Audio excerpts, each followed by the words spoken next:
sekarang yang jadi dokter Saparudin pensiun aja karena usaha tidak mengubah pencapaian rezeki. Mas Wahyu Hidayat tutup aja mas tokonya. Ini kata Ustadz Nasional nih ya, usaha tidak mengubah pencapaian rezeki gitu ya. PLN tutup aja tuh, BUMN tutup udah. Mau berusaha, mau bikin cabang berapapun tidak merubah pencapaian rezeki gitu ya. Yang punya toko franchise Alfamart, Indomaret tutup aja tuh, udah nggak ada gunanya tuh. Usaha tuh tidak mengubah pencapaian rezeki. Mau rezekinya 100 cabang Alfamart sama satu cabang sama aja gitu. Ini masuk nggak di otak kita? Nggak kan?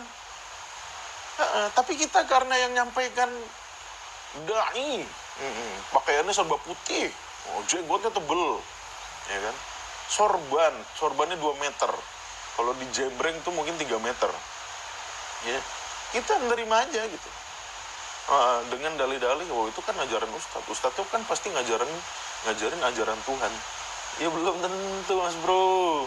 Ya. Nah itu konsekuensi dari premis tadi tuh, lahir narasi-narasi kayak gitu tuh. Kalau udah rezeki nggak akan kemana, rezeki sudah tertakar, nggak akan tertukar. Allah sudah cukupkan rezeki masing-masing. Yang paling gila yang pernah saya dengar tuh Pak, usaha tidak mengubah pencapaian rezeki. Cristiano Ronaldo kalau dia nggak jadi pemain bintang sekarang, ya ini dia jadi pemain bintang sekarang kan hasil usaha dia, ya kan? Nah terus ada premis usaha tidak mengubah pencapaian rezeki. Jadi Cristiano Ronaldo, andai kata dia tidak jadi mega bintang, rezekinya sama dengan yang sekarang. Masuk nggak tuh? Itu di logika kecoa aja nggak masuk gitu ya. Oke? Tapi anehnya umat Islam nih. Premisnya kan segala sesuatu sudah ditentukan ya. Tapi dalam perilakunya ya ada kontra premis. Ada kontra premis, lucu gitu kan. Ya kan, ada kontra premis. Contohnya apa? Pagi-pagi nggak boleh tidur, ya kan? Harus bangun pagi.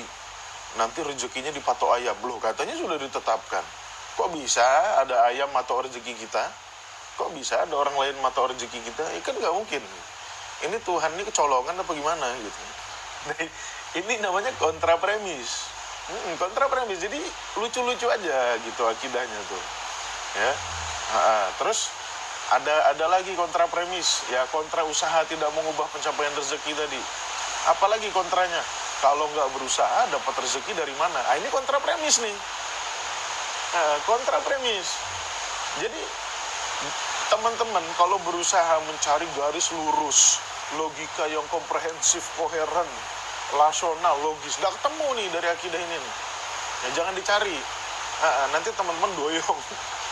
Ya kan? Kalau nggak berusaha, gimana dapat rezeki? Ini kan kontra premis. Katanya usaha tidak mengubah pencapaian rezeki. Ini yang gila siapa nih? Dia bikin premis, dia lahirkan konsekuensi dari premis, dia bikin lagi kontra premis gitu. Ya kan? Kalau nggak berusaha, gimana dapat rezeki? Lah ini kan kontra premis. Katanya usaha tidak mengubah pencapaian rezeki. Ayo, udah gitu apalagi kontra premis, infak. Ya, harusnya kalau keyakinannya tiap orang rezekinya sudah dicukupkan Allah, nggak usah infak. Tapi umat Islam infak. Gitu. Ini kontra premis yang lahir dari akidah yang nggak koheren. Ya, terlebih lagi apa? Ini nggak Qur'ani. Ya, tidak sesuai dengan firman Allah dalam Al-Quran. Tuh, saya tekankan tuh ya. Yang ngomong akidah nih kayak gini nih ya, dari premis, konsekuensi premis, kontra premisnya berantakan, itu pasti tidak sesuai dengan apa kata Tuhan. Ya, aku nggak peduli siapa yang nyampaikan, pasti nggak sesuai dengan apa kata Tuhan. Ya, ini yang nyampaikan ustadz nasional nih, masa bodoh gitu kan, mau nasional ke, mau internasional ke, tetap posisi di bawah Tuhan. Nanti saya akan jelaskan premis Qur'ani. Ya. Ya, kontra premis.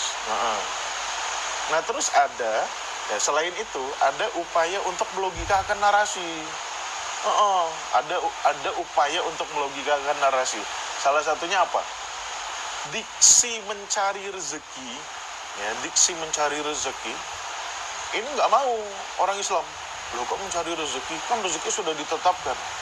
Diganti aja itu, menjemput rezeki. Jadi dijemput, udah disediakan di sana, cuman dijemput. Nggak usah kerja, ambil aja. Nah ini makin rancu lagi. Makin rancu lagi. Ya. Diksi mencari rezeki ditolaknya. Kenapa ya? Karena tidak sesuai sama premis awal. Gitu. Ya. Diganti pakai apa? Menjemput rezeki. Ya. Makin bingung. Iya, malah makin bingung. Bukan makin lurus. Ya. Malah makin bingung. Ya itulah akidah umat Islam. Gitu. Ya. Nah terus apalagi usaha melogikakan narasi gitu. Ya ketika rezeki kita sedikit gitu. Itu karena Allah tahu apa yang kita butuhkan. Ya, bukan apa yang kita mau. Ini udah tungtung sahur nih. Ini udah manipulatif gitu. Ini kita sudah mencatut nama Tuhan untuk justifikasi akidah yang salah, yang keliru. Ya, Allah tahu apa yang kita butuhkan, bukan yang kita mau. Lah orang-orang banyak yang kebutuhannya tidak terpenuhi gimana? Allah nggak kasih itu. Nanti lahir lagi narasi manipulatif lagi yang seakan-akan logis. Wah itu karena dia tidak beriman bertakwa. Ya, dia tidak beriman, dia tidak ini sama Allah, dia istidraj. Wah udah. Tapi kalau ditanya lagi lah di surat Al-Fajr, ya kan, kalau Tuhan mengasih dia nikmat, ya kan, dia anggap dia dimuliakan. Kalau Tuhan ngasih musibah, dia nganggap dirinya hina. Kan lah kata Tuhan, enggak. Ya kan? Jadi saling kontradiktif gitu antar satu akidah dengan akidah lain. Ya.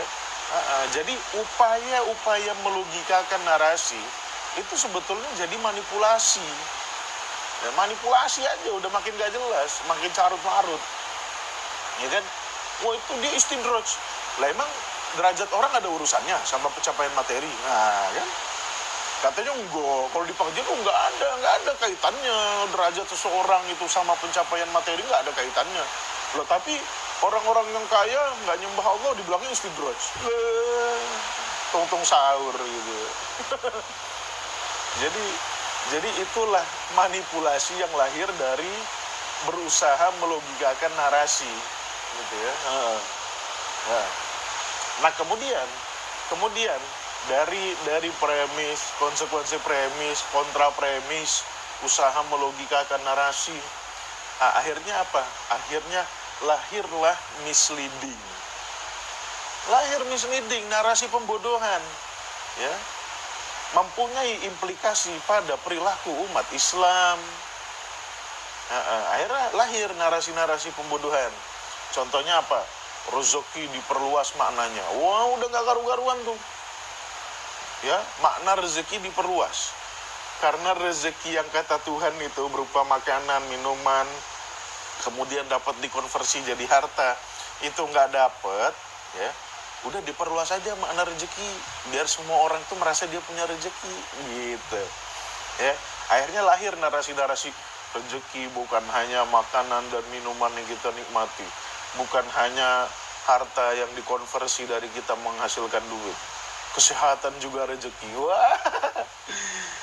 Jadi biar pukul rata, biar semua orang tuh mendapatkan rezeki yang cukup gitu kan. Karena kenapa? Karena premisnya diubah. Makna rezekinya diluaskan lagi. Kesehatan adalah rezeki. Wah, udah ngawur. Ya makin ngawur, makin gak jelas gitu. Istri solehah adalah rezeki. Ya udah makin manipulasi. Ya, makin narasi pembodohan makin kenceng. Istri solehah rezeki gitu. Anak yang soleh adalah rezeki. Ya udah, Quran bilang anak fitnah, dia bilang anak rezeki. Ya. Itulah kalau ngawur atas nama Tuhan ya gitu, nggak ada remnya blong gitu. Jadi Tuhan ngomong apa tuh dipalsuin terus sama dia gitu. Dia siapa? Oknum dalam umat Islam ada aja, baik yang levelnya kampung ataupun nasional. Ya. Oh, ada lagi perluasan makna. Kawan yang baik ini rezeki dari Allah. Udah makin gak jelas ya. Jadi ujungnya apa? Ujungnya umat Islam tidak dapat memahami makna rezeki itu apa sebenarnya. Kenapa? Karena dai-dainya meluaskan maknanya. Untuk apa? Untuk mendukung premis yang dia susun sendiri. Ya, bukan premis Qur'ani. Kalau premis Qur'ani itu jelas gitu. Nanti habis ini saya jelaskan premis Qur'ani tentang rezeki.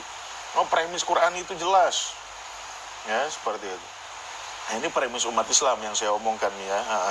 Jadi bedakan ya. Saya tidak mengolok-olok akidah Islam. Akidah Islam bagus, keren. Cuman akidah umat Islam ini yang tung-tung sahur. Yang saya kritik akidah yang dibangun umat Islam, bukan akidah Islam. Ya, oh saya Muslim, saya Islam. Saya berusaha tundukkan otak saya kepada Al-Quran. Nah, nanti saya akan jelaskan bagaimana premis Qur'ani tentang rezeki. Nah, yang saya bahas yang tung-tung sahur nih, ini akidahnya umat Islam. Orang, akidahnya Muslim, bukan akidahnya Islam. Oke, jadi misleading, narasi pembodohan. Yang pertama, rezeki diperluas maknanya. Ya, sampai sekarang kita nggak bisa menentukan mana yang rezeki, mana yang bukan secara definitif gitu ya. Kemudian yang kedua, ya, misleading yang kedua adalah kontraproduktif. Kontraproduktif, umat Islam nggak produktif. Ya, umat Islam ada bikin teknologi baru? Nggak ada. Ya, ada membuat sistem ekonomi Islam yang relevan dengan masa kini? Nggak ada. Semua kontraproduktif. Kenapa? Karena premisnya usaha tidak mengubah pencapaian rezeki.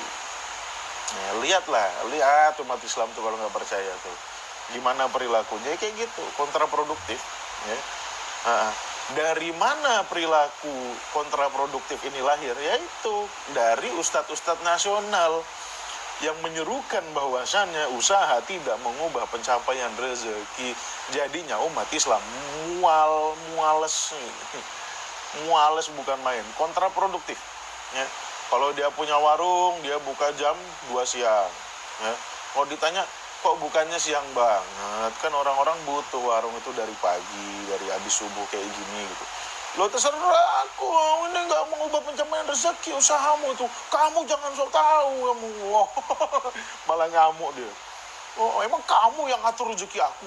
Emang masyarakat Indonesia yang ngatur rezeki aku? Wah, ngamuk dia. Padahal orang itu cuma nanya, kok kamu bukannya jam 2? Lihat lo, toko-toko Cina tuh bukannya dari pagi, karena orang itu butuh warung dari pagi. Ya, ada orang masa sarapan nasi goreng, kecapnya habis, dia ke warung beli kecap. Wah, emang lu yang ngatur rezeki gua gitu. Oh, Allah yang ngatur, suka-suka gua buka jam berapa. Ya, hancur. Akhirnya apa? Kontraproduktif. Kontraproduktif ya. Itu misleading yang kedua. Teman-teman rasakan nggak? Oh, pasti ngerasakan. Saya, kalau teman-teman nggak ngerasakan, ya lihatlah toko-toko Cina sama toko-toko Melayu ya. Bedanya kayak gimana itu antara langit dan bumi. Ya. Nah, kemudian misleading yang ketiga, ya, perilaku yang lahir dari narasi pembodohan ini, ya, nggak mampu bekerja sama, nggak mampu, ya. Yang satu kerja mati-matian, yang satunya lagi apa?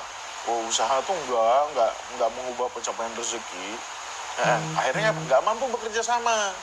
Akhirnya orang yang kerja mati-matian tuh ya kecewa sama partnernya. Sialan. Ya. Oh, usaha tidak mengubah pencapaian rezeki. Mbahmu gitu kan. Nah, akhirnya nggak bisa bekerja sama, nggak bisa berkooperasi, nggak bisa melakukan usaha-usaha yang kooperatif. Kenapa? Ya karena otaknya sengklek. Gitu ya. Otaknya sengklek. Ya, akhirnya nggak mampu kerjasama. Ya kan? Ketika azan gitu, main tinggal aja gitu. Padahal dia waktunya jaga. Lo kan bisa sip-sipan gitu kan. Oh enggak, ini tuh. Apa namanya? Rezeki itu di tangan Tuhan. Ya. Jadi ketika Tuhan panggil saya harus tinggalkan. Gitu. Ternyata dia tinggalkan nggak dikunci. Habis itu tokonya kemalingan. Akidah tong-tong sahur. Ya kan bisa gantian gitu. Nah, inilah kalau kita memanipulasi apa kata Tuhan. Kata Tuhan yang wajib ke masjid cuma sholat Jumat aja gitu. Kalau kita bilang semua sholat wajib ke masjid, nah udah, berlebihan kita, ya kan. Tuhan nggak pernah ngomong, kita ngomong. kita kejam gitu sama orang, bahkan sama anak kita gebukin kalau nggak mau ke masjid gitu. Ya kan, bahkan ada orang yang kalau kamu sebaik apapun kamu, kalau kamu nggak pernah ke masjid, kalikan 0. Tuhan nggak pernah bilang kayak gini, dia aja tuh. Dia berusaha jadi jubir Tuhan, cuman nggak dapat mandat gitu. Akhirnya apa? Akhirnya apa yang dia omongkan sama yang Tuhan omongkan tuh beda. Nggak pernah dapat mandat, tapi pengen jadi jubir Tuhan, ya, dan nggak mau tunduk sama Al-Quran. Nah itulah kacaunya gitu. Ya, nah ini nggak mampu bekerja sama seperti itu. Oh, yang satu menjaga amanah gitu kan, menjaga kerapihan toko. Misalkan 2 orang buka kafe ya. Yang satu itu, wah ini kafe kita ini harus bersih, harus wangi gitu. Satu lagi, sabodo lah, udah rezeki itu udah diatur kok sama Tuhan lo. Kamu ngapain nih? Udah, nggak jelas. Nah kemudian yang keempat, ya, dimanfaatkan oleh kapitalisme.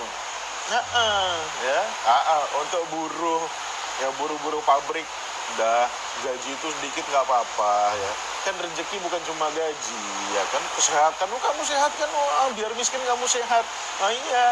Ini rezeki juga loh. Anakmu sehat nggak sehat, alhamdulillah. Jadi rezekimu tuh nggak cuma gaji, mungkin gajimu sedikit gitu kan, tapi keluargamu sehat, anakmu sehat, istrimu sehat, itu rezeki juga. Dimanfaatkan oleh kapitalisme, ya kan. Untuk apa? Untuk ngasih gaji sedikit. Ini biar sedikit ini, tapi berkah gitu. Udah mulai gitu, mulai nggak jelas gitu.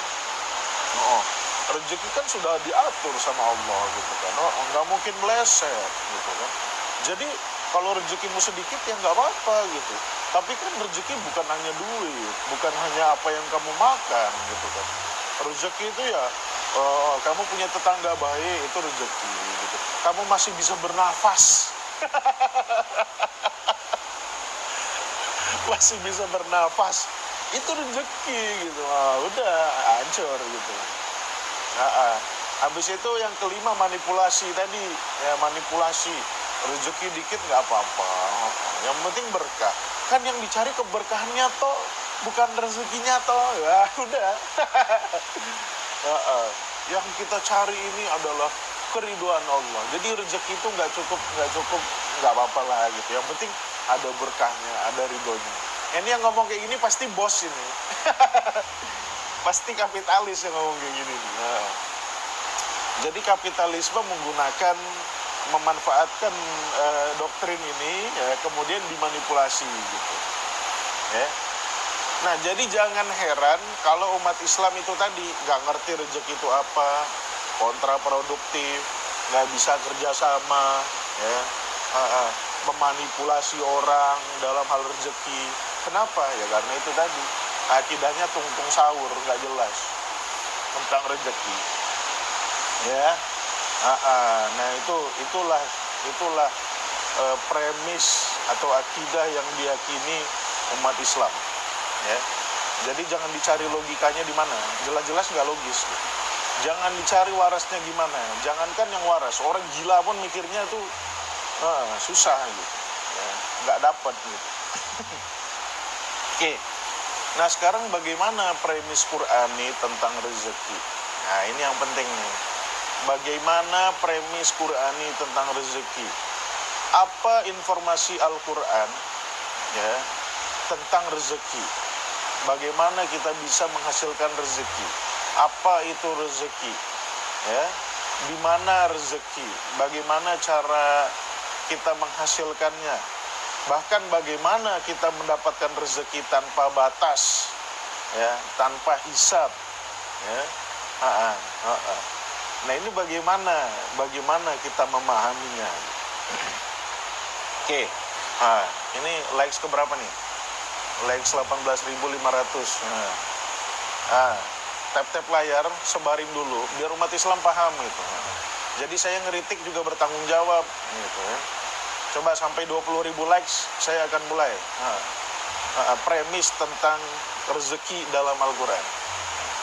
20.000 likes saya akan mulai. Biar apa? Biar umat Islam paham, teredukasi. Masalah terima nggak terima urusan lain lah. Gitu. Yang penting dijelaskan dulu. Oke, udah 20.000 like. Oke. Rezeki, rezeki kita, kalau kita bahas langsung ke rezeki itu langsung ambil jalan tengah sebetulnya. Kita bahas dulu keberkahan, ya. Mudah-mudahan suara saya jelas ya. Kita bahas dulu keberkahan. Kenapa saya mulai dari keberkahan? Oke, karena ya rezeki itu lahir dari keberkahan. Bukan berkah itu lahir dari rezeki, enggak gitu. Itu istilahnya enggak Qur'ani itu. Oke, saya mulai dari kata-kata berkah. Nah, berkah ini berasal dari vokal dasar barokah. Ya, barokah. Barokah itu artinya adalah menstabilkan. Mengambil posisi stabil atau menstabilkan. Itu makna barokah.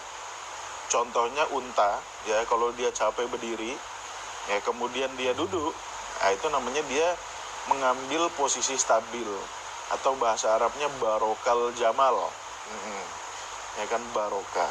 Oke. Nah, salah satu kata derivatifnya itu birkah, ya, birkatun. Birkah itu secara sederhana artinya kolam, ya, kolam. Fungsi kolam itu kan untuk menstabilkan air, ya, agar air itu dapat ditampung. Kenapa? Karena air itu liar, dia tidak berbentuk, bentuknya menyesuaikan wadahnya. Maka untuk menstabilkan air dibuatlah kolam, ya. Kolam ini dalam bahasa Arab disebutnya birkatun, ya. Birkatun ini mempunyai vokal dasar yang sama dengan kata berkah, barokah, ya. Birkatun, barokah, gitu ya, vokal dasarnya sama. Nah, dalam Al-Quran istilah berkah digunakan untuk hal-hal fundamental, ya, hal-hal fundamental yang berfungsi untuk menstabilkan kehidupan makhluk hidup, ya. Itu makna berkah. Selama ini kita diajarin berkah ini kalau cium tangan kiai apa itu bullshit semua, itu salah, ya. Saya harus tegas ya biar teman-teman bisa membedakan, itu salah, ya. Berkah itu artinya sesuatu yang fundamental yang berfungsi untuk menstabilkan kehidupan. Oke. Maka salah satu yang Allah sebut sebagai berkah adalah air, ya, air. Teman-teman bisa buka di surat Qaf, surat ke-50 ayat 9, ya. Surat ke-50 ayat 9. Apa firman Allah? Wa nazzalna minas samai ma'an mubarakan. Dan kami turunkan dari langit air yang mengandung keberkahan, ya, yang diberkahi. Yang diberkahi artinya mengandung keberkahan. Jadi air, ya, air yang pertama kali turun ke bumi itu, ya, itu dikatakan dalam Al-Quran mubarakan, mengandung keberkahan. Ya, artinya apa? Artinya air ini berfungsi untuk menjaga kestabilan makhluk hidup, ya. Kita tidak bisa membayangkan bagaimana hidup kita tanpa air, ya. Kalau air tiba-tiba menghilang dari muka bumi ini, ya, kehidupan kita maksimal hanya bertahan 3 hari, ya kan. Kalau tanpa makanan mungkin masih bisa seminggu, tapi tanpa air ya kemungkinan cuma 3 hari, ya. Oleh sebab itu air merupakan elemen penting, elemen fundamental, ya, untuk menjaga kestabilan kehidupan. Makanya air dikatakan sebagai sesuatu yang diberkahi atau mengandung keberkahan. Oke. Nah, untuk memperkuat pemahaman ini juga, ya, misalkan kita bisa merujuk ke surat Ali Imran, ya, surat Ali Imran ayat 96, ya. Surat Ali Imran ayat 96. Allah berfirman, inna awwala baitin wudi'a linnas lalladzi bibakkata mubaraka. Ya. Sesungguhnya rumah pertama yang diletakkan untuk manusia, ya, yaitu yang ada di Bakkah. ya. Bakkah itu sebetulnya bukan Makkah gitu. Mekah itu kotanya, Bakkah itu daerah di kawasan Ka'bah, tempat biasanya orang ngumpul. Bakkah itu maknanya tempat rame-rame orang. Bakkah ya.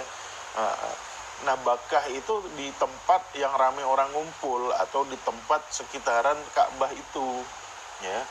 Nah, rumah ini Allah katakan diberkahi, mubarokan, ya. Nah, kenapa kok ya kawasan di sekitar Ka'bah ini dikatakan diberkahi? Bukan karena banyak orang tawaf, bukan karena banyak orang sholat 5 waktu sekali, bukan, nggak nyambung, ya. Tempat ini dikatakan diberkahi. Kenapa? Coba kaitkan sama ayat yang tadi, adanya air, ya. Jadi kenapa Bakkah itu dikatakan sebagai tempat yang diberkahi? Karena di sekitar jazirah Arab yang kering tandus nggak karuan itu, ya, di Bakkah ada sumur Zam-Zam yang sampai hari ini nggak kering-kering. Makanya itu dinamakan tempat yang diberkahi, ya. Bukan karena orang tawaf, nggak ada ngaruhnya orang tawaf gitu. Bukan karena orang sering sholat di situ, nggak ada hubungannya sama berkah, ya. Kawasan itu dikatakan berkah karena ada sumber air, ya. Air inilah berfungsi sebagai elemen yang menjaga kestabilan kehidupan, seperti itu, ya.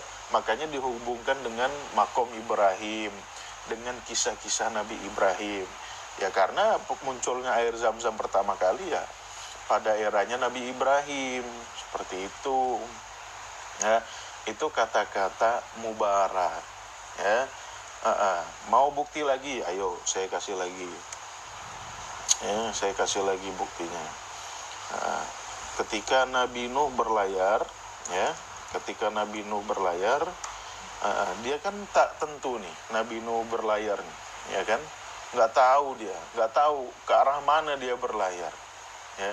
Tetapi harapan dia satu, ketika Nabi Nuh nanti ya berlabuh, ya, harapan satu gitu, apa? Ya Allah, turunkanlah aku di tempat yang diberkahi, ya. Itu harapan Nabi Nuh, ya. Makanya di surat Al-Mu'minun ayat 29, Nabi Nuh ada berdoa kepada Allah ketika berlayar itu, ya Allah, ya, katakanlah, ya Tuhanku, tempatkanlah aku di tempat yang diberkahi, ya. Artinya bukan di tempat itu banyak orang sholat tahajud, tawaf apa segala macam, bukan gitu. Artinya apa? Nah, Nuh yang berlayar ini kan nggak tahu dia nanti berlabuh di mana. Bisa jadi berlabuh di gurun pasir, bisa jadi berlabuh di antah berantah, ya, tanpa adanya kehidupan gitu. Nah, ini Nabi Nuh berdoa kepada Allah agar apa? Agar nanti ketika dia berlabuh, ya, dia ditempatkan di tempat yang diberkahi. Dalam arti apa? Tempatnya itu ada sungainya, ya kan? Ada hewan-hewan yang bisa dikonsumsi, ya kan? Ada tumbuhan-tumbuhan yang buahnya bisa dimakan. Itu arti tempat yang diberkahi, gitu. Ya kan? Ada sungai sehingga dia nggak kehausan, bisa minum dari sungai, ya kan? Ada pepohonan yang banyak buahnya sehingga dia tidak kelaparan. Ada hewan-hewan juga yang bisa diburu, ada rusa, ya, ada hewan-hewan hutan lah yang bisa diburu sehingga dia tidak kelaparan.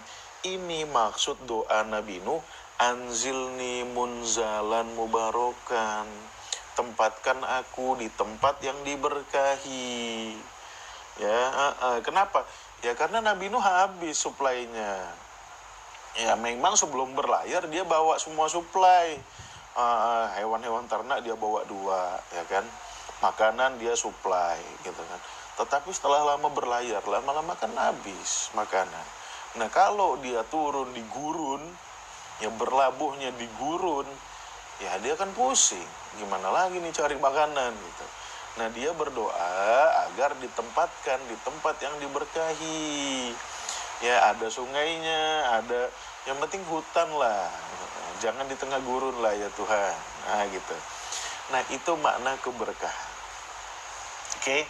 Jadi keberkahan itu urusannya dengan hal-hal fundamental ya yang menjaga kestabilan kehidupan.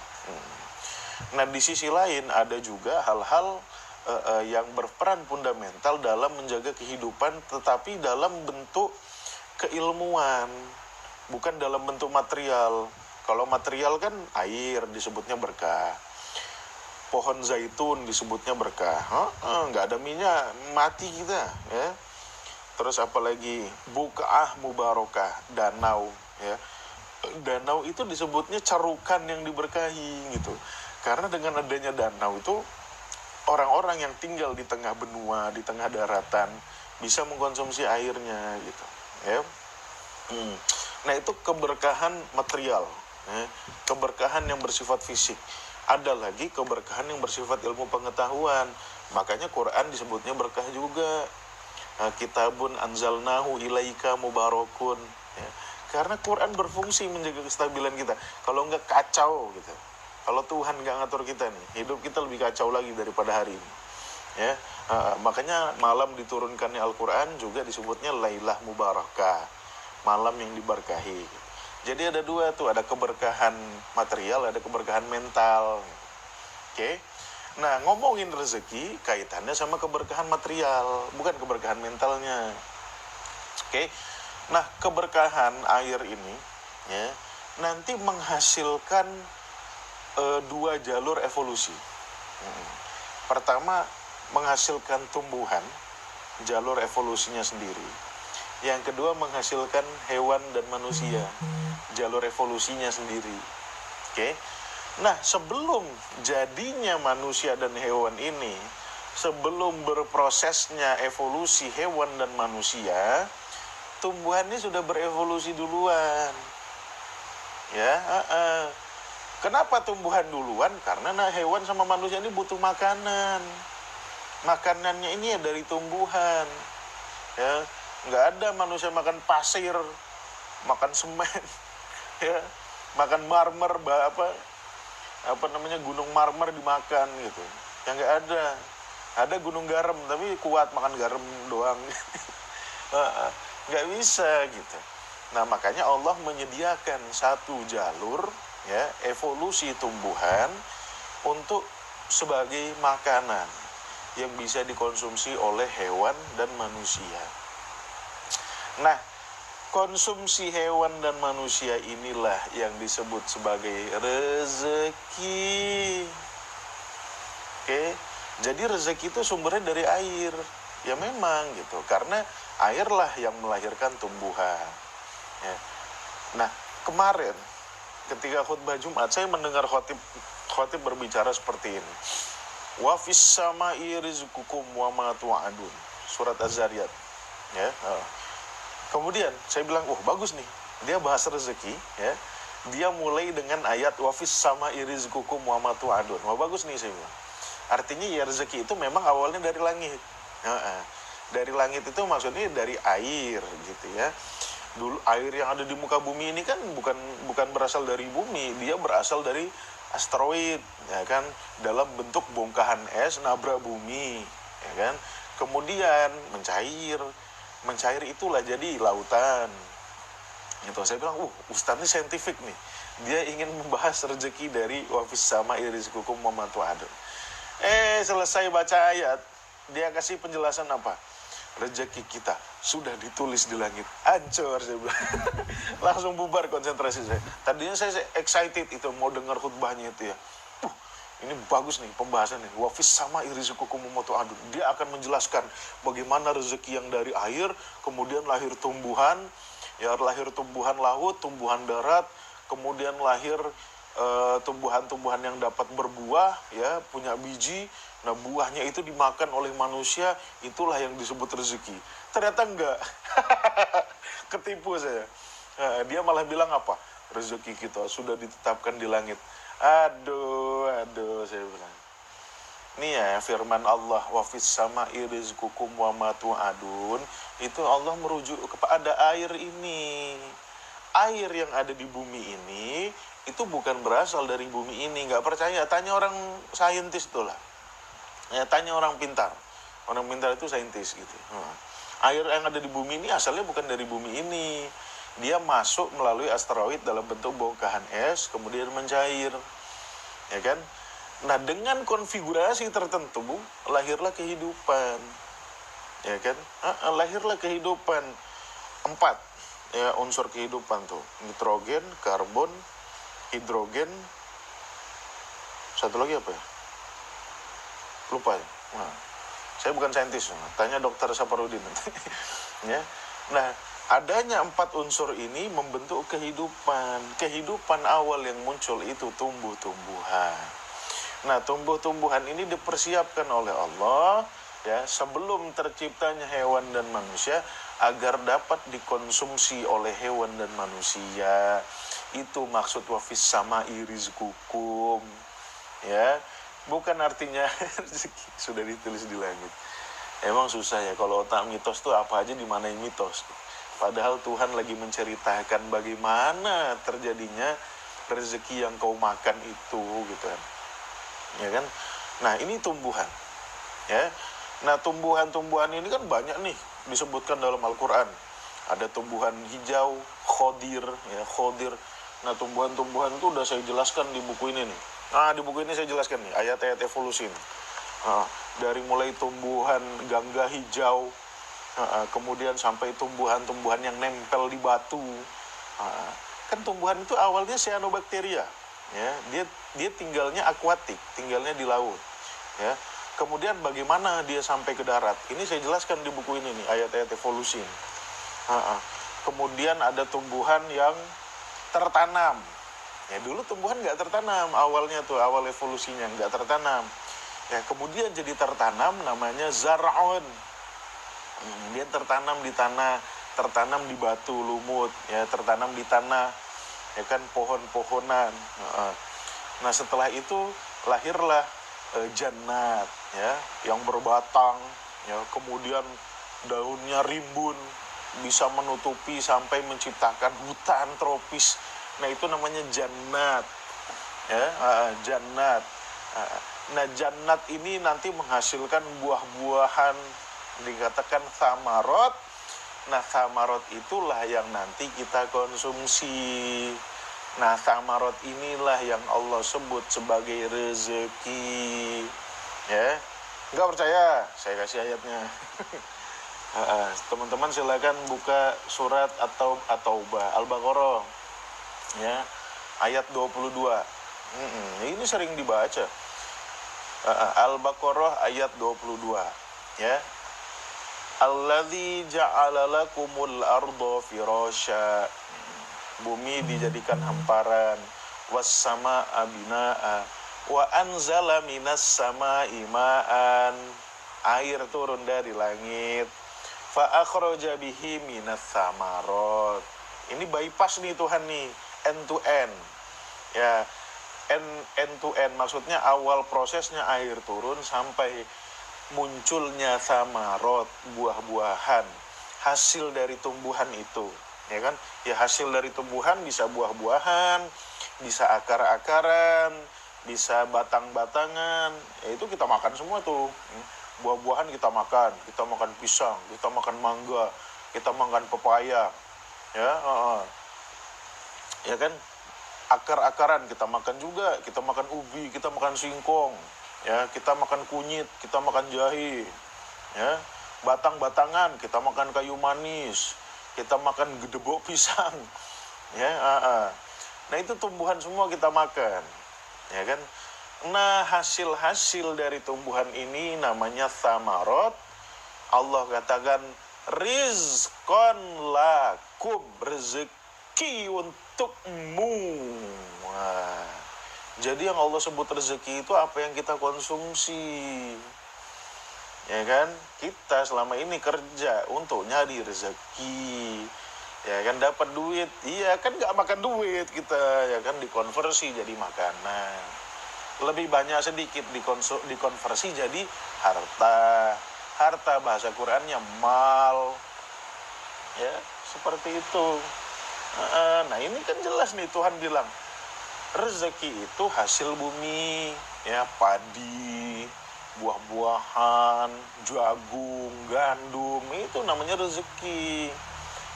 Nah, menurut leksikon, kalau teman-teman buka kamus leksikon, rezeki itu hal-hal yang membuat tumbuh dan berkembangnya makhluk hidup. Nah, kalau berkah tadi hal-hal yang menstabilkan kehidupan, nah hal-hal yang membuat makhluk hidup tumbuh dan berkembang itu namanya rezeki.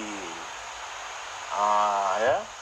Jadi kalau teman-teman buka Quran, Allah ngomongin rezeki, itu semuanya ngomongin makanan. Ya, semua ngomongin makanan. Contoh lagi nih, ya. Surat Ibrahim. Ya, surat Ibrahim ayat 32. Contoh lagi nih, saya banyakin contoh biar teman-teman bisa melihat. Ya. Allahul ladzi khalaqas samawati wal ard. Allah menciptakan langit dan bumi. Wa anzala minas sama'i ma'an. Kemudian turun air dari luar bumi. Fa akhraja bihi minats thamarot. Kemudian memunculkan hasil-hasil tumbuhan, hasil-hasil bumi. Rizqon lakum, sebagai rezeki untukmu, ya kan? Wasakhara lakum al-fulka, ya kan? Kemudian menundukkan juga bagimu al-fuluk, ya, kapal-kapal, bahtera-bahtera. Agar apa? Agar kau bisa berjalan di laut. Yang ngajarin bikin bahtera pertama kali kan Allah. Nabi Nuh itu, ya, disuruh bikin bahtera besar. Ya, litajriya fil bahri, agar kau bisa jalan di laut. Wasakhkhara lakumul anhar. Dan juga kau bisa menguasai sungai-sungai. Jadi kita bisa menelusuri sungai, bisa menelusuri laut. Ya, untuk apa? Untuk makan tadi rezeki kita. Nah, rezekinya manusia tidak hanya tumbuhan, hewan pun rezeki untuk manusia. Ya kan? Jadi semua Allah ketika ngomongin rezeki itu semua konteksnya makanan. Hal-hal yang kita konsumsi untuk tumbuh dan berkembangnya makhluk hidup, itu namanya rezeki. Ya. Seperti itu. Oke. Itulah rezeki, ya. Nah, proses terjadinya rezeki, nah ini sekarang masuk ke tema intinya nih. Ya. Proses terjadinya rezeki itu evolusi pelan-pelan, ya. Tumbuhan lahir dulu nih di bumi, ya. Baru nanti manusia, hewan lahir di bumi. Ya, fungsinya apa? Ya, tumbuhan nanti sebagai makanan dari hewan dan manusia. Oke. Nah, ketika tumbuhan ini berevolusi, ya kan, tumbuhan ini kan bisa memasak makanannya sendiri melalui proses fotosintesis, ya, melalui cahaya matahari. Ya, cahaya matahari udah ada duluan, kan? Nah, melalui fotosintesis inilah tumbuhan-tumbuhan memasak masakannya. Kemudian kalau dalam biologi dulu kan kita taunya buah itu cadangan energi, ya kan, cadangan makanan dari tumbuh-tumbuhan. Nah, itu dapat kita makan, ya kan. Jadi berproses, ya. Proses ini pun dijelaskan oleh Allah di surat Abasa, ya kan. Surat Abasa ayat berapa tuh? Surat Abasa ayat 24, ya. Ini Allah jelaskan bagaimana makanan manusia terjadi. Oke. Falyanzuril insanu ila ta'ami. Coba manusia itu lihat makanannya tuh. Oke. Habis itu Allah ceritakan, anna sababnal ma'a sabba. Nah, kami turunkan air. Nah, ini udah nggak ngomongin air yang pertama kali turun. Ini sudah ngomongin siklus hidrologi. Apa tuh siklus hidrologi? Ini kok Ustadz ribet banget bahas ayat aja sampai yang melibatkan ilmu biologi, ilmu fisika, ilmu kosmos. Ya iya, membahas Quran tuh harus melibatkan ilmu itu. Kalau enggak jadi mitos Quran gitu. Ya, kalau teman-teman ingin mempelajari Al-Quran dengan benar, ya, tanpa melibatkan pemikiran-pemikiran mitos, pahami biologi, pahami fisika, pahami kosmos, ya. Kalau perlu astrofisika, ya kan, pahami matematika, gitu. Ya. Nah minimal biologi lah. Kalau rezeki itu teman-teman harus paham biologi. Ya di biologi itu ada siklus hidrologi. Apa itu siklus hidrologi? Ya hujan itu bagaimana air dari laut melakukan siklus sehingga daratan pun kena. Nah, itu siklus hidrologi. Bagaimana hujan terjadi? Allah jelaskan di Quran. Ya. Jadi jangan kita bilang hujan ini terjadi atas izin Allah. Ya semua atas izin Allah, tapi ada prosesnya, tidak ujuk-ujuk. Ya, seperti itu. Nah, di surat Abasa ini Allah jelaskan, anna sobabnal ma'a sobba. Ya kan? Kami tuangkan air. Melalui hujan ini lagi hujan Pontianak ini, alhamdulillah. Mudah-mudahan sampai nanti malam. Minimal tuh kali di Serdam ini banjir lah. Tsumma syaqaqnal ardo syaqqa. Ya. Kemudian habis itu bumi terbelah. Ya kan, hidrologi nih. Dulu sungai nggak ada. Cerukan itu hanya terjadi di laut.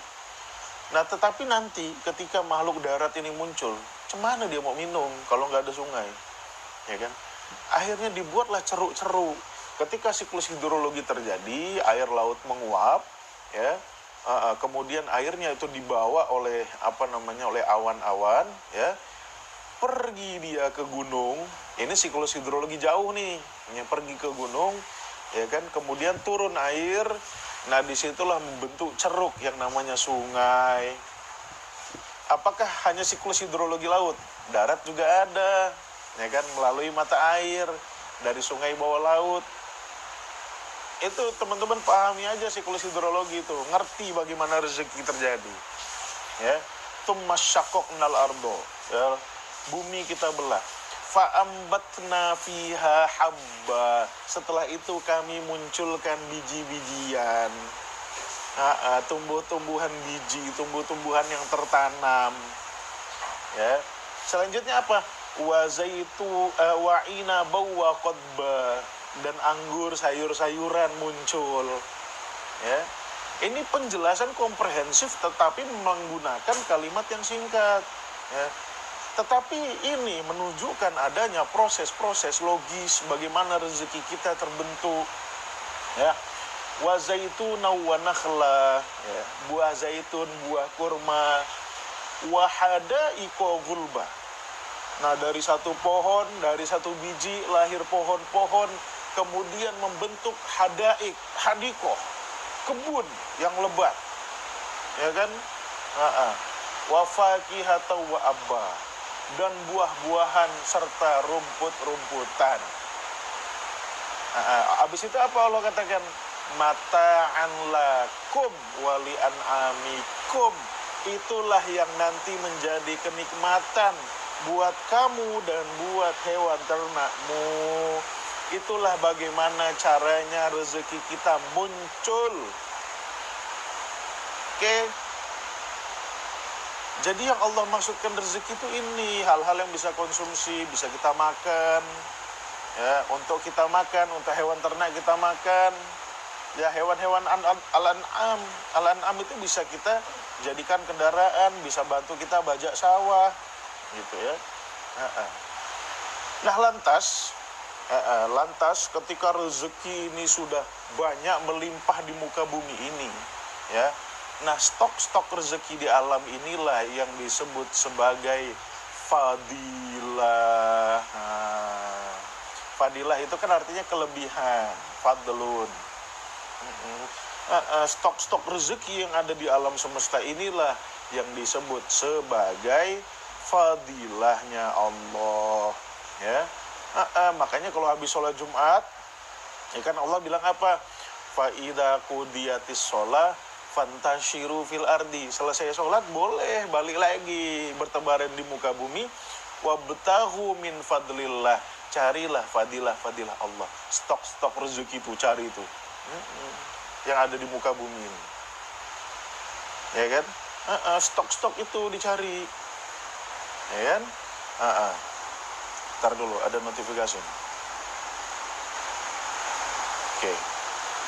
Nah, stok-stok itu dicari tuh, ya kan? Nah, untuk mendapatkan rezeki yang tersedia di alam semesta ini, ya kan? Diperlukan apa? Diperlukan usaha tangan. Makanya di surat Yasin Allah berkata apa? Ya kan? Surat Yasin ayat berapa tuh? Nah, surat Yasin ja'alna fiha jannatin. Ja'alna fiha jannatin. Surat Yasin ayat 34. Ya. Wa ja'alna fiha jannatin. Dan kami menjadikan di bumi jannat. Rimbun, hutan-hutan yang rimbun. Ya kan? Min nakhilin wa a'nab. Dari kurma dan anggur. Wa fajjarna fiha minal uyun. Ya. Kami pancarkan mata air. Untuk apa? Liyakulu min samarihi, agar manusia bisa makan dari buahnya.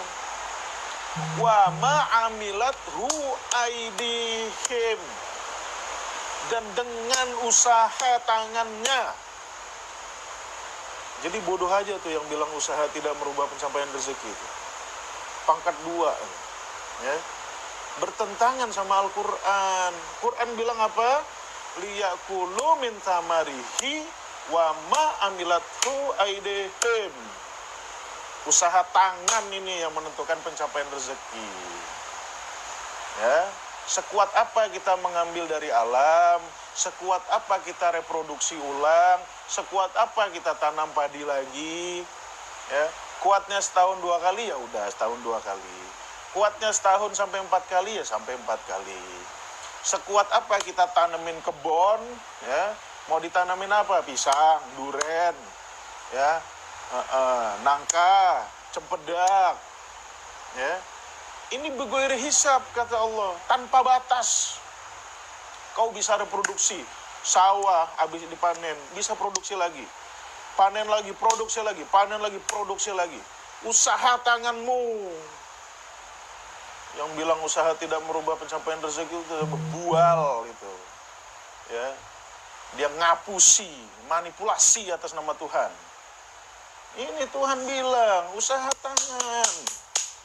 Ya, nggak ada. Kok usaha tidak mencapai tidak mengubah pencapaian rezeki? Ya. Ini dari mana? Dari mana landasan dia ngomong tuh apa gitu? Ya. Ini Tuhan bilang liyakulu min samarihi wa ma amilat suaidihim, ada usaha tangan, ya kan? Ya Allah sudah membentangkan rezeki ini, terserah kau gitu. Kau mau ambil silahkan. Mau dapat rezeki sedikit, ya nganggur lah gitu. Rezekimu sedikit, pasti itu. Nggak ada pengangguran tiba-tiba kaya gitu, nggak ada. Ya. Nah, jangan membangun narasi yang tidak Qur'ani sehingga menyesatkan umat. Bangunlah narasi-narasi Qur'ani. Makanya kalau Tuhan ngomong 6.000 ayat, cari di 6.000 ayat, jangan cuma ngambil satu ayat, wa fis sama'i rizqukum wa ma tu'adun, rezekimu sudah ditetapkan, ya. Nanti implikasinya salah lagi, turunan logikanya salah lagi. Ampun, nggak karuan.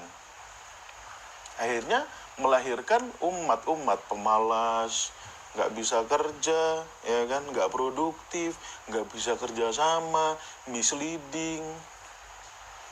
Ya, kenapa? Karena semua itu lahir dari konsep-konsep yang tidak Qur'ani.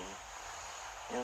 Oh, ini Allah bisa memberikan rezeki kepada kita, ya, bigoiri hisab, tanpa batas. Ya kalau lu kerja, kau punya sawah, sekuat kau lah kelola sawah itu, tanpa batas itu. Ya kan? Seperti itu. Tanah gambut bisa kau kelola, nanti lama-lama jadi tanah keras itu. Pakai ilmu, pakai otak. Gitu. Ya. Nah, inilah rezeki, ya. Nah, terus premis blow on ini dari mana munculnya? Sesuai nggak sama premis Quran yang kita bangun tadi? yang kita rujuk ayatnya satu persatu tadi, sesuai nggak? Kan nggak sesuai. Siapa yang ngatur? Gitu loh. Siapa yang menentukan porsi rezeki tiap orang tuh siapa? Tuhan cuma bilang, wa ma min dabatin fil ardi illallah illa 'alallah rizquha. Memang semua hewan melata aku yang tanggung rezekinya. Mereka lahir rezeki sudah ada di alam. Tapi seberapa banyak mereka bisa konsumsi, itu tergantung usaha mereka. Otak dong dipakai, gitu loh. Jangan nggak pakai otak. Tuhan ngomong apa, kita ngomong apa. Dai-dai ngomong apa, gitu. Ya, Tuhan tanggung, iya Tuhan tanggung. Sebelum kita muncul di dunia ini udah ada itu pohon pisang gitu. Ya. Nah, tetapi seberapa banyak pisang yang bisa kita konsumsi tergantung usaha. Tergantung usaha kita. Makanya jangan malas, berusahalah engkau. Tapi saya udah berusaha gini, tapi nggak banyak juga rezekinya. Lah itulah dunia, relatif. Nggak ada dunia ini absolut, gitu loh. Nah kok kita, akidah kita seakan-akan sudah diatur absolut. Itu tong-tong sahur bener itu akidahnya. Itu. Ya. Sudah tidak nyata, tidak realistis, ya, tidak Qur'ani pula. Nyalahin apa kata Tuhan. Kata Tuhan dimanipulasi sama dia. Kenapa? Karena dia salah dalam menerjemahkan ayat. Ya. Kalau dia salah menerjemahkan karena bodoh, ya oke lah. Tapi kalau betul-betul karena manipulasi, itu urusannya sama Tuhan. Ya. Kenapa? Karena melahirkan umat Islam yang nggak produktif, malas, nggak bisa kerja sama ini, gitu. Ya, seperti itu. Yang manipulatif dikit-dikit ngatasnamakan Tuhan untuk manipulasinya, gitu. Ya. Nah ini kan jelas, ayat-ayatnya Allah jelaskan bagaimana proses rezeki terjadi, air turun dari langit, ya kan? Air tuh dari langit, non bumi, bukan dari bumi, ya kan, dari atas. Kemudian jatuh dalam bentuk bongkahan es, mencair, lahir tumbuhan. Tumbuhan ini memunculkan buah-buahan, dari situ kita makan. Yang bisa juga dimakan oleh hewan ternak kita. Seberapa banyak yang bisa kita makan? Ya sesuai dengan usaha kita. Ya kan, orang-orang yang usahanya bagus, ya, pendapatannya bagus, ya, sedikit dia buat rezeki, sedikit lagi yang lebih banyak dijadikan ke harta, dikonversi jadi rumah, dikonversi jadi mobil, dikonversi jadi hal-hal yang dia suka. Ya jadinya amwal, mal, harta, rezeki apa yang dia konsumsi. Ya, kita kerja pada dasarnya nyari rezeki, harta itu bonus, gitu. Ya, jadi nggak ada Tuhan ngatur porsi rezeki tiap orang, nggak. Tapi Tuhan jamin ketersediaannya di alam dan kau bisa reproduksi. Itu ya jaminan Tuhan. Ngerti dong Tuhan ngomong apa. Jangan nyesatin orang. Ya jangan didik orang jadi pengangguran, jadi males, jadi nggak bisa kerja sama. Ya, mikir dong kita kalau sebagai orang yang mengajarkan ayat Tuhan, gitu. Ngajarin ayat Tuhan nggak mau mikir, nggak sesuai sama kenyataan, diterjang terus, dibuat narasi nggak logis, dibuat narasi misleading, manipulatif, ya kan? Ini namanya dai macam apa gitu kan, seperti itu. Ya, nah saya biar kata pakai kaos gini, mudah-mudahan yang saya sampaikan tuh benar lah. Ya saya usahakan benar gitu. Kalau nggak benar ntar dulu, jangan banyak ngomong gitu kan. Seperti itu. Ya, apalagi kalau udah sampai misleading tuh, buka toko, baca Yasin, baca ini, ya udah. Mana Tuhan tuh pernah bilang apa? Tuhan nurunkan surat Yasin biar rezekimu tambah banyak gitu. Kan nggak ada Tuhan ngomong kayak gitu. Kok bisa-bisanya sih kita manipulasi ayat Tuhan tuh untuk kepentingan kayak gitu tuh. Nah, udahlah. Udah jam 6.20. Ya, jadi itu ya, porsi rezeki nggak diatur. Udah lupakan aja tuh, lupakan. Buang nih, buang. Pakai apa tuh? Pakai mantranya Harry Potter, lupakan itu. Ya. Kerja yang rajin, kerja sama, yang produktif. Nggak usah lagi manipulasi ayat-ayat Tuhan. Udah. Nggak ada porsi rezeki ditetapkan, makanya Tuhan suruh infak. Kalau kau kelebihan karena usahamu bagus, ya, kasihlah orang. Itu koheren ajarannya kayak gitu. Ya, kita yang punya rezeki lebih kan suruh zakat sama Tuhan, suruh infak. Ya kan, ya begitulah kehidupan ini relatif, gak ada yang absolut gitu. Ya, seperti itu. Oke, itu aja teman-teman. Saya sudah lapar. Sarapan saya menunggu. Yang mau dapat rekaman materi ini nanti bisa subscribe channel Tadabbur Institute. Linknya ada di bio saya kalau nggak salah tuh. Kunjungi bio saya, klik, nanti subscribe. Setiap video live akan ada rekamannya di situ, di Tadabbur Institute itu. Gitu ya. Nah, teman-teman yang mau belajar interaktif, boleh juga hubungi nomor admin aja gitu. Gimana caranya ingin belajar interaktif tentang Al-Quran, sehingga mendapatkan pemahaman yang benar gitu ya. Kalau lu merasa benar sendiri, ya saya merasa benarnya rame-rame kok gitu, nggak sendirian gitu. Ya kan? Buktinya bisa dibuktikan pada kenyataan di lapangan, realitas di lapangan. Bisa ditelusuri di Quran juga. Benar nggak Tuhan ngomong kayak gini? Gitu loh.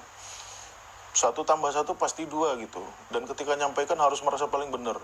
Kalau ada orang ragu nyampaikan 1+1 sama dengan 2, ya itu aneh gitu. Masa nyampaikan 1+1 sama dengan 2, aku masih ragu-ragu nih. Aku belum belum ngaku paling benar. Ya aneh. 1+1 pasti 2. Saya harus merasa paling benar dalam menyampaikan itu. Ya. Nah, Quran paling benar gitu kan. Alam semesta beserta hukum-hukumnya benar, tidak ada yang salah. Oke. Makasih banyak teman-teman yang give, Mas Wahyu, Dr. Saparudin, ya. Dr. Mardianto, teman-teman semua, Pak Udin Syahnudin, Bang Steve Jack. Ya, makasih banyak yang udah give. Mudah-mudahan dimudahkan oleh Allah untuk mendapatkan rezeki yang lebih banyak lagi. Gitu ya. Teman-teman Tadabbur Institute, makasih banyak juga ya atas terwujudnya studio minimalis di rumah saya ini, corner, sama di rumahnya Guru Iswan juga ada gitu. Nah, nanti insya Allah ke depannya setiap malam saya akan live ngajarkan bahasa Arab. Siapa lo ngajarin bahasa Arab? Saya gini-gini bertahun-tahun ngajarin bahasa Arab di Gontor. Nanti saya akan ajarkan lah dasar-dasar bahasa Arab, tapi nggak di akun ini kalau bahasa Arab. Nanti di tadabbur.id. Makanya follow juga akun tadabbur.id. Itu aja teman-teman, makasih banyak. Mohon maaf kalau ada salah-salah kata. Wabillahi taufiq wal hidayah. Assalamualaikum warahmatullahi wabarakatuh.